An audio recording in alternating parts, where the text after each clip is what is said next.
দুদিন চিৎকার হবে, 4 দিন মিছিল, কলরাবও হবে, আর তারপর আমরা সবাই নিজের নিজের কাজে ব্যস্ত হয়ে যাব। কিন্তু যে হারালো, যার হারালো, একমাত্র সেই জানে যন্ত্রণাটা, যার কোনো শেষ নেই, না কখনো হবে। মেয়েরা কোথায় সেফ? স্কুল, কলেজ, টিউশন, পাড়ার অলিগলি, টোটো, অটো, হসপিটাল? কোথাও না।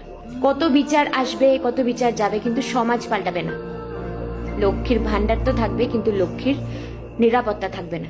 রাতে একটা মেয়ে একা, কতটা ইররেসপন্সিবল, তাই না? সত্যি তো মেয়েটারই দোষ, 100% মেয়েটারই দোষ, যে সে ভুলে গেছিল যে এটা জল্লাদের রাজ্য, যেখানে নিজের প্রাণের দায়িত্ব নিজের, কারোর দায় নয়। আজ আমার কিছু হলে সেই দায়ও আমার, কারণ আমি মেয়ে। সকল দেশের রানী সে যে আমার জন্মভূমি, সেই জন্মভূমিতে জন্মানোই কি আমার সব থেকে বড় ভুল? সেই জন্মভূমিতেই আমি সেফ নই। ভাবো না, যদি আজ এটা আমার সাথে হতো, যদি এটা তোমার সাথে হতো। খবরের পাতা উল্টে দেওয়া সহজ, টিভির রিমোট দিয়ে চ্যানেল চেঞ্জ করাও সহজ, ফেসবুকের নিউজ ফিডের খবরগুলো স্কিপ করাও সহজ, যতক্ষণ সেই অন্যায়টা অন্যের সাথে হচ্ছে।